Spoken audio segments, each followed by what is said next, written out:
Assalamualaikum warahmatullahi wabarakatuh. Para pemirsa yang dimuliakan Allah, kali ini atau hari ini saya ingin membahas masalah makna kehidupan. Makna kehidupan atau manajemen kehidupan adalah bagaimana cara menata kehidupan agar bisa hidup sukses dan bahagia dunia maupun akhirat. Para pemirsa sekalian, hidup ini apakah hanya sekedar hidup untuk makan atau makan untuk hidup? Sehingga hanya materi yang dibangga-banggakan dan diagung-agungkan dalam hidup ini. Ujung-ujungnya kalau sudah kaya raya, dia bingung sendiri mau dibawa kemana harta itu. Kalau udah tua, sakit-sakitan, tidak bisa lagi menikmati kehidupan, makan tidak enak, meskipun di restoran yang mahal, naik mobil mewah juga tidak enak, tidur di rumah mewah tidak nikmat, tidur di hotel pun yang mewah sekalipun juga tidak enak. Dan perlu diingat bahwa kalau kita nanti meninggal dunia, dan tidak ada orang yang tidak akan meninggal dunia, pasti meninggal dunia, itu pasti tidak akan membawa apa-apa. Harta yang tadi dikumpulkan sebanyak mungkin, memiliki segala macam, itu nggak akan dibawa. Nggak ada yang dibawa. Misalnya rumah mewah, mobil, dolar bersetumpuk, deposito, tanah. Nggak ada yang dibawa mati. Sebaiknya harta yang kita miliki kita gunakan untuk berbaik kepada sesama. Ingat itu. Dengan cara suka memberi tanpa pamrih, hanya mengharapkan keridhaan Allah yang Maha Kuasa. Atas kekuasaan Allah, mudah-mudahan kita mendapat keajaiban-keajaiban yang luar biasa. Dan perlu diingat bahwa ketika seseorang bisa memberikan sedekah atau berbuat baik pada saat yang bersamaan, akan timbul rasa senang, tentram, bahagia, dan juga itu juga bisa menghapus dosa, menyembuhkan berbagai macam penyakit, baik mental maupun fisik, asal dilakukan dengan ikhlas. Memberi sedekah adalah pekerjaan yang mulia dan terhormat. Ingat bahwa memberi lebih banyak akan menerima lebih banyak juga. Pepatah mengatakan, apa yang kau tanam, apa yang kau tuai. Sebetulnya berbuat baik atau bersedekah itu tidak harus dengan harta. Jadi semua orang harusnya bisa bersedekah atau beramal jariah atau berbuat baik kepada sesama itu tidak harus memiliki harta. Bisa memberi dengan senyum aja bisa, dengan doa bisa, dengan ilmu yang kita punya kita berikan kepada orang lain, itu sedekah juga.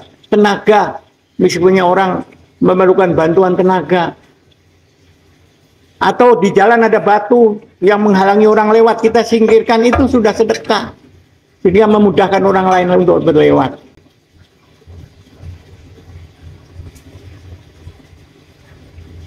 Itulah sedekah. Jadi tidak harus dengan harta.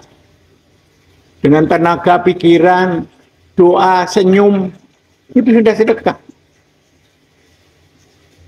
Sehingga semoga kita dengan penjelasan saya tadi bahwa sedekah tidak harus dengan uang, semua orang bisa bersedekah karena menjadi ahli sedekah itu adalah mulia dan terhormat. Yang berikutnya, untuk berbaik buat kepada sesama itu, kita juga harus berpikir positif, berbicara positif, dan berbuat sesuatu yang positif agar kita bisa menabung dan mengumpulkan energi positif sebanyak-banyaknya. Karena dengan jumlah energi positif yang banyak itu insya Allah akan kita mendapat keajaiban-keajaiban yang dalam kehidupan ini yang tidak disangka-sangka dari Allah.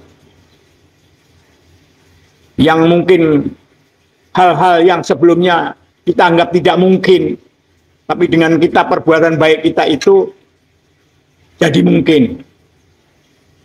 Bahkan terjadi dari arah yang tidak kita duga-duga. Tentu perbuatan baik yang tadi sudah saya sampaikan, itu di samping itu masih ada hal lain yang perlu kita lakukan, yaitu dalam manajemen kehidupan melalui rumus 5 ber. Apa itu 5 ber? Yang pertama, bersyukur dan bersabar. Yang kedua, beramal. Beramal itu apa saja? Beramal baik itu yang tadi, senyum, membantu dengan tenaga pikiran, tidak ada ukur-ukur dengan uang, tetapi dengan apapun bisa memudahkan orang lain, itu adalah sudah beramal namanya. Yang berikutnya kita banyak berdoa, jamin sholat 5 waktu, juga doa-doa dalam sholat sunat dan waktu-waktu tertentu kita harus banyak berdoa. Berikutnya kita harus berikhtiar. Nah, ikhtiar juga ada 2. Kalau kita diberi hidup di dunia ini agar kita bermanfaat buat orang lain, ikhtiar kita ada 2. Yang pertama ikhtiar langit, yang kedua ikhtiar bumi. Ikhtiar langit itu tentu kita harus selalu mendekat kepada Allah dengan sholat, zikir, mensyukuri apa pemberian Allah, memuji Allah dan lain-lain. Kalau ikhtiar bumi ya tentu kita bekerja, mengajar, apa sajalah berbuat di dunia. Kalau kita diberi nafas, diberi kaki, diberi tangan, sehingga kita bisa berbuat apa saja. Itu ikhtiar dunia. Jadi jangan hanya diam saja, kita harus bergerak. Yang terakhir adalah berserah diri, yakin kepada Allah. Allah Maha Kuasa, Allah Maha Memberi, Allah Maha segalamanya, apa saja Allah itu bisa. Oleh karena kita harus berserah diri pada Allah.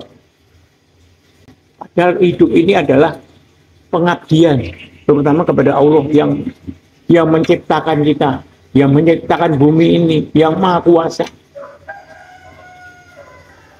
Namun bagi orang beriman, hadir di dunia adalah mengemban misi mulia kehidupan. Hidup adalah kesempatan untuk pengabdian sebetulnya. Ini yang beriman tentu. Kalau yang beriman yang tadi, hidup untuk makan, nikah, berkeluarga, sudah itu aja. Hari-hari iman itu. Tapi kalau orang beriman, hidup ini adalah kesempatan dan pengabdian. Yang pertama, tugas utama manusia adalah menggunakan segenap potensi untuk mensejahterakan kehidupan sesama dan alam semesta, bukan untuk merusak alam. Yang berikutnya, hidup di dunia harus memberikan banyak manfaat buat orang lain, bukan hanya untuk dirinya sendiri. Itulah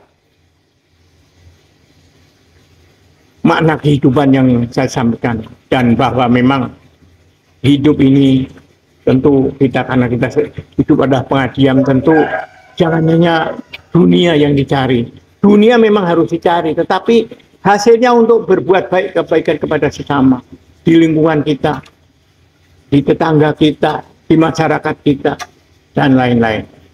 Mudah-mudahan apa yang saya sampaikan hari ini bermanfaat buat kita semua. Wassalamualaikum warahmatullahi wabarakatuh.